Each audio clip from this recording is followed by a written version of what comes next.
আজকের আপডেট হলো আমরা অ্যাকচুয়ালি গতকালের আপডেট। আমরা গতকাল ডক্টর ভিজিটে গিয়েছিলাম, first doctor visit. Pregnancy test কিটে রেজাল্ট পজিটিভ আসার পর তারপর আমরা গতকাল ডক্টর ভিজিট করলাম। 1-2 দিন একটু সময় লেগে গেল, কারণ ডক্টর সিলেকশনটা একটা ব্যাপার ছিল, কিছু ক্রাইটেরিয়া ছিল, কিছু ব্যাপার ছিল যেগুলো একটু জেনে বুঝে দেখে তারপর আমরা এগোলাম। কারণ আমরা এখানে কিছুই চিনি না বা কিছুই জানি না, যেহেতু আমরা এখানে জাস্ট কয়েক মাস এসছি বলা চলে, এখনো 1 বছর কমপ্লিট হয়নি, সেই জন্য এখানে সঠিক কি বা কোথায় এটা জানার জন্য আমরা একটু সময় নিয়েছিলাম। কলকাতা হলে যেমনি অনেক রেফারেন্স, অনেক চেনাশোনা জায়গা ছিল, গুয়াহাটি বলে আমাদের একটুখানি সময় লাগে। এই যেহেতু আমরা একটা নতুন জায়গাতে আছি, সেই জন্য আমাদের প্রথম যে মাথায় প্রশ্নটা আসে যে আমরা কোথায় দেখাবো। তো প্রথম প্রেগনেন্সির ক্ষেত্রে, অর্থাৎ বুবুর ক্ষেত্রে, ফার্স্ট প্রেগনেন্সির ক্ষেত্রে আমরা হসপিটাল ভিজিটটাই প্রেফার করেছিলাম। এখানে তো সেরকম হসপিটাল বা কিছুই জানি না, তো সেই জন্য আশপাশে খোঁজ নেওয়া শুরু করেছিলাম। এবার হসপিটাল ভিজিটের ফার্স্ট পারপাস বা রিজিট যেটা ছিল, সেখানে ডক্টর ভিজিট করার পর যে টেস্ট বা ডায়াগনোসিস, ব্লাড টেস্ট, ইউএসজি বা ডায়াগনোসিস যা কিছু দরকার হয় সব এক জায়গাতে হয়ে যায়। অ্যাকচুয়ালি ব্যাপারটা ছিল আমার মেয়ের ক্ষেত্রে, ব্যাপারটা হলো যে প্রথমে আমরা মফস্বলে থাকতাম, আমাদের প্রতিদিন কলকাতায় গিয়ে ট্রিটমেন্ট করানো সম্ভব হতো না। তো সেই জায়গা থেকে আমরা হসপিটালটাকে প্রেফার করেছিলাম যে একদিনকে ডক্টর দেখাতে যাব, যেদিনকে যাব সেদিনকে যদি কোনো টেস্ট বা কিছু থেকে যায় তাহলে সেটা করিয়ে নেব, বসেই ওখানে করিয়ে চলে আসবো। এটাই মেন পারপাস ছিল, যে এক জায়গাতে আমার সব কিছু হয়ে যাবে, আলাদা করে কোনো ডায়াগনস্টিক সেন্টার বা কোনো জায়গাতে আমার যেতে হবে না, এটা মেন পারপাস ছিল। তো এখানেও আমি চিন্তা করছিলাম যে এখানেও যদি কোনো হসপিটাল পাওয়া যায় বা কিছু। আমি মেয়ের নাচের স্কুলের একজনের সাথে কথা বললাম, তার সাথে মানে একজন না অনেকজনের সাথেই কথা বললাম, আমাদের কিছু পরিচিত মানুষ তাদের সাথে কথা বললাম, এখানকার যারা নেবার মানে আশপাশে প্রতিবেশী যারা, তাদের সঙ্গে একটু কথা বলার চেষ্টা করলাম। একটা একদম চোখ বন্ধ করে যেটা বললেন সেটা হচ্ছে পুরো গৌহাটিতে গায়নের দিক থেকে প্রতীক্ষা হসপিটাল ইজ বেস্ট। আচ্ছা, এই হসপিটাল সিলেকশনের একটা কারণও থাকে, যে ডক্টর ক্লিনিক বা আলাদা করে ডক্টর ভিজিটে না গিয়ে হসপিটালে যাওয়ার আরেকটা প্রধান কারণ হচ্ছে ইন ফিউচার যদি কোনো কমপ্লিকেশন বা ক্রিটিক্যাল কোনো ব্যাপার আসে, যেখানে একটা সার্ভিস দরকার হয়, সাপোর্টের দরকার হয়, ক্লিনিক বা ডক্টরের চেম্বারে গেলে এই ব্যাপারগুলোর জন্য, বা ছোটোখাটো নার্সিংহোমে গেলে এই ব্যাপারগুলোর জন্য বড় হাসপাতালে যেতে হয়। যেটা আপনি যদি প্রথম থেকেই বড় হাসপাতালে দেখান, তাহলে কিন্তু ক্রিটিক্যাল ইনকেস প্রেগনেন্সি, ফিটাল মানে গর্ভস্থ সন্তান বা মায়ের বা প্রেগনেন্সি ওরিয়েন্টেড কোনো যদি সমস্যা হয়, সেগুলো এক জায়গাতে সব কিছুর সমাধান পাওয়া যায়, এক জায়গাতেই স্পেশালাইজড ডক্টর পাওয়া যায়। মানে এমনও পরিস্থিতি হয় যেখানে গর্ভাবস্থাতে সন্তানের কিছু সাপোর্টের প্রয়োজন হয়, ফিটাল মেডিসিন এক্সপার্ট থাকে, কার্ডিওলজিস্ট থাকে, গাইনোকোলজিস্টের সাথে অন্যান্য মেডিসিন এক্সপার্ট থাকে, সমস্ত ডাক্তারদের একসঙ্গে পাওয়া যায়। ইভেন ডাক্তার যদি মনেও করেন তাহলে অন্য আরেকজন ডাক্তারকে রেফার করে তার রিভিউটাও নিয়ে নিতে পারেন।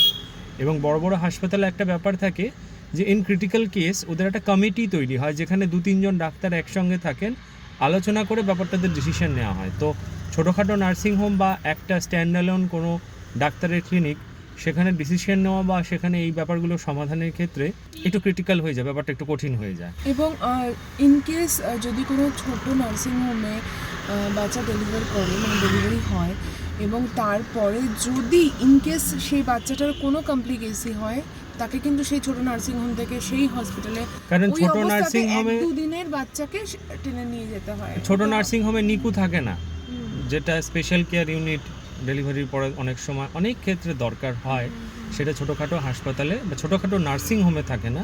হসপিটালে বেসিক্যালি একটা ঠিকঠাক হসপিটাল, স্ট্যান্ডার্ড হসপিটালে জেনারেলি নিকু বা এই ব্যাপারগুলো থাকে। সেখানে যদি আমার রেজিস্ট্রেশন থাকে, তাহলে আমার হিস্ট্রি বা সমস্ত ট্রিটমেন্ট হিস্ট্রি, প্ল্যানস, সমস্ত কিছু মানে অ্যাট এ গ্লান্স পাওয়া যায়। সেই জন্য হসপিটাল সিলেকশন। এবং আপাতত আশপাশের পাড়া প্রতিবেশী, লোকাল যে সমস্ত মানুষের সঙ্গে পরিচিতি হয়েছে, কলিগস, তারপরে যারা পরিচিত আছে এখানে গুয়াহাটিতে যাদের সঙ্গে পরিচিতি হয়েছে, তাদের প্রত্যেকের কাছ থেকে রিভিউ নিয়ে প্রতীক্ষা হসপিটাল সম্পর্কে আমরা ভালো রিভিউ পেয়েছি, সেই জন্যই ওখানে আমরা ডক্টর দেখাতে চাই। এবার স্বাভাবিকভাবে কোন ডক্টর ভালো কোন ডক্টর মন্দ এই বিষয় সম্পর্কে আমাদের একটুখানি ধারণা পরিষ্কার ছিল না, সেই জন্য ডাক্তার সম্পর্কেও লোকাল কোনো ডক্টর তো আমরা চিনিও না বা জানিও না, সত্যি হ্যাঁ, কথা বলতে। সেই জন্য আমরা প্রেফার করেছি যে আমরা হসপিটালেই করব, সেখানে যে বেস্ট ডক্টর পাওয়া যাবে সেই ব্যাপারটা একটুখানি রিভিউ করে নিয়ে সেই ডাক্তারের কাছেই দেখানো শুরু করব। ডিগ্রিটা ম্যাটার, জেনারেলি গাইনোকোলজিস্ট যে হয় সে MBBS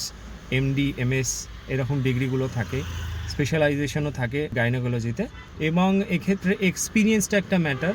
যে কোনো হাসপাতালে যখন যাবেন ডক্টর সিলেকশনের ক্ষেত্রে আপনাকে একটা চার্ট দেওয়া হয় বা লিস্ট দেওয়া হয় বা অ্যাভেলেবেল থাকে কার কত বছরের অভিজ্ঞতা, প্রেফারেন্স জিজ্ঞেস করা হয়, এইরকম একটা ব্যাপার দেখেছি আমরা। গুগল রিভিউটাও দেখেছি।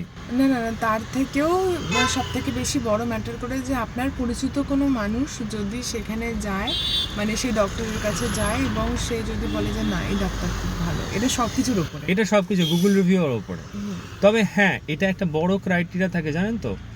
ধরুন আপনার কোনো একটা কনফিউশন হচ্ছে, কোনো একটা জায়গাতে কোনো সমস্যা হচ্ছে, রাতবিরেতে কোনো সমস্যা হচ্ছে, আমরা এমন একজন ডাক্তার চাই যে রেসপন্স করবে, এমার্জেন্সিতে অন্তত সাপোর্ট দিয়ে বলবে ভাই তুমি এখানে যাও বা তুমি এইটা করো বা এরকম করা উচিত, ডোন্ট বি টেন্সড, তুমি টেনশন নিও না, এইটা করো ওইটা করো, এরকম একটা ব্যাপার থাকে। আমরা বর্তমানে যে ডাক্তারকে দেখাচ্ছি প্রতীক্ষা হসপিটালে উনি কিন্তু প্রয়োজনে অপ্রয়োজনে রেসপন্স করেন, একটু সময় লাগলেও রেসপন্স করেন। এটা আমরা রিভিউ পেয়েছি অ্যাকচুয়ালি, এটা রিভিউ পেয়েই ওই ডাক্তারের কাছে যাওয়া।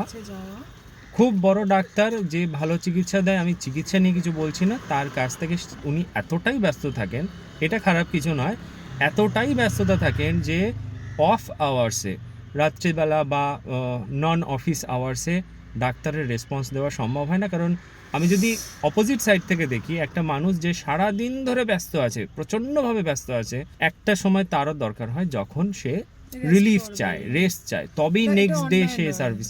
না, এটা অন্যায় নয়, আফটার অল আমরা মানুষ না। হ্যাঁ, এবার কিছু কিছু ক্ষেত্রে আমরা বুঝে উঠতে পারি না।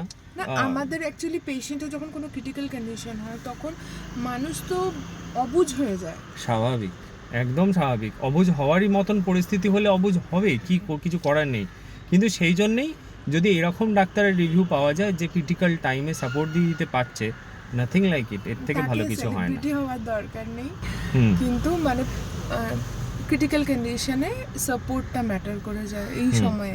তো এই মোটামুটিভাবে আমাদের এইরকম কিছু আলোচনা করে, পর্যালোচনা করে, জেনে বুঝে আমরা এগোই। কালকে ডক্টর চেক আপ করাই এবং ডক্টর অদ্ভুত, মানে যে সুবিধাটা আমরা নিতে চাইলাম, আমরা ডক্টর রিভিউ করার পর ডক্টরের কাছে যখন আমরা প্রথম গিয়ে পৌঁছালাম, ইনিশিয়াল প্রেশার, ওয়েট, একটা ফিজিক্যাল এক্সামিনেশন করার পর ডাক্তার আমাদের সোজা বললো যাও ইউএসজি করে নিয়ে এসো। মানে ফার্স্ট যে ফিটাল ইউএসজি হয়, যেটাতে প্রাইমারি কিছু ডায়াগনোসিস হয়, সেটাই হলো কালকে। সঙ্গে সঙ্গে আমাদের মোটামুটি ঘন্টাখানেক একটু বসতে হয়েছিল, একটু সত্যি অধৈর্য লাগছিল, কিন্তু রিপোর্টটাও হাতে পেয়ে গেলাম উইথ প্লেটস, যেখানে ইনিশিয়ালি সবকিছু ঠিকঠাক এলো। ফিটাল পোল পাওয়া গেছে, ফিটাসের এক্সিস্টেন্স পাওয়া গেছে, ফিটাল হার্টবিট এসে 115 BPM। একটু দেখে মনে হলেও যে এটা একটু কমের দিকে, 120 নিচে। এখানে একটা জিনিস বলার আছে যে ইনিশিয়াল বা প্রাথমিক জায়গায় মোটামুটি 5-6 সপ্তাহে হার্টবিটটা এরকম 120 একটু নিচে আসতে পারে। 100 বা তার নিচে চলে আসলে সত্যি একটু ক্রিটিক্যাল আসতে পারে, অ্যাকচুয়ালি নাও আসতে পারে, অনেকের ক্ষেত্রে আসে না, 6 উইকে অনেক সময় মানুষের আসে না 1-2 সপ্তাহ। সেই জন্য অনেক ডাক্তার বলে যে 1-2 সপ্তাহ অপেক্ষা করে আবার স্ক্যান করো। সেই জন্য কালকে মোটামুটিভাবে যা দেখা গেল, হার্টবিটটা একটু কমের দিকে 115-তে এসেছিল, কিন্তু বাকি সব মেজারমেন্ট সব কিছু ঠিকঠাক ছিল। ভগবান ক্রমে ওর যে সমস্ত বায়োলজিক্যাল কন্ডিশনসগুলো ছিল সেগুলো ঠিকঠাক এসেছিল। আরেকবার 2 সপ্তাহ পরে আরেকটা ইউএসজি করো। বললেন যে উনি জেনারেলি সেটাই করেন যে ইনিশিয়াল পিরিয়ডে, প্রথম যে ট্রাইমেস্টারটা থাকে সেই ইনিশিয়াল পিরিয়ডে উনি 2 সপ্তাহ অন্তর অন্তর টিভিএস এবং ইউএসজি। রাইট, হ্যাঁ, এটা বলেছিল যেটা উনি করান। হ্যাঁ, তো আর একটা ব্যাপার হচ্ছে যে ডাক্তার আমাদেরকে ব্লাড টেস্টের কথা বলেছিল। ইনিশিয়াল যে স্ক্রিনিংগুলো দরকার হয়, থাইরয়েড, ব্লাড প্রোফাইল, সুগার, এগুলো যে দরকার হয় সেগুলো করতে বলেছিল, কিন্তু আমি একটু চাপে পড়ে গেছিলাম। তার কারণ হচ্ছে সময়টা ম্যাটার। আমি একটু আমার কাজকর্ম ম্যানেজ করে গেছিলাম, যেহেতু অনেকটা সময় হসপিটালে এটার ক্ষেত্রে লেগে গেছিলো এবং আমার বেশ কিছু অফিসের কাজকর্ম চলে এসেছিলো, সেই জন্য আমাকে রিটার্ন করতে হয়। আমি ঠিক করেছি যে ওখানেই ব্লাড টেস্টটা হয়ে যেত, আমি ঠিক করেছি আগামীকাল গিয়ে ব্লাড টেস্টটা করাবো। মানে অন্য একটা ডায়াগনস্টিক সেন্টারে, যেটা উনি বলে দিয়েছেন যে তোমরা যখন সময়ের অভাব হচ্ছে তোমরা এইরকম একটা ডায়াগনস্টিক সেন্টার থেকে গিয়ে করে নাও, আমাকে রিপোর্টটা হোয়াটসঅ্যাপ করে দিও, আমি দেখে বলে দেবো। আরেকটা সুবিধা আছে, কালকে বুবুকে নিয়ে যাওয়া যাবে, কালকে বুবুর ছুটি আছে। তো সেক্ষেত্রে আশা করব, এখনো পর্যন্ত বুবুকে জানানো হয়নি, রিপোর্ট এবং রিপোর্টে আসা ছবিগুলো বুবুকে দেখানো হবে, ওর রিপারকেশন, ওর রেসপন্সটা দেখার বিষয়। এবং কালকেও ঠিক করেছি আমরা ব্লাড টেস্ট করানোর সময় ওকে নিয়ে যাবো। এই প্রত্যেকটা যে ওর ডায়াগনোসিস হচ্ছে, ডক্টর রিভিউ হচ্ছে, ওকে নিয়ে যাওয়ারই চেষ্টা করব, যাতে ও ব্যাপারটার মধ্যে থাকে। এটা খুব বড় ব্যাপার একটা। যাই হোক, কালকে কি হচ্ছে সেগুলোর আপডেট দেব যথারীতি। নেক্সট যা হতে থাকছে ভিডিওগুলো দেখতে থাকুন।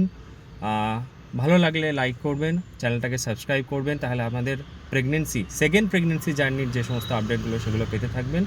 আর ডেসক্রিপশন বক্সে অনেক প্রয়োজনীয় ভিডিও লিঙ্ক দেওয়া আছে। আপনারা যেগুলো প্রশ্ন করেন সেই প্রশ্নগুলো ইউটিউবে সার্চ করলে আপনাদের প্রশ্ন ফলো করেই আমরা ভিডিও বানিয়ে রেখেছি। যথাসাধ্য যতটা সম্ভব হয়েছে অনেক কিছু পড়ে জেনে বুঝে আমরা সেই ভিডিওগুলো কালেকশন করে রেখেছি, যাতে আপনাদের প্রাথমিক ধারণাটা তৈরি হয়ে যায়।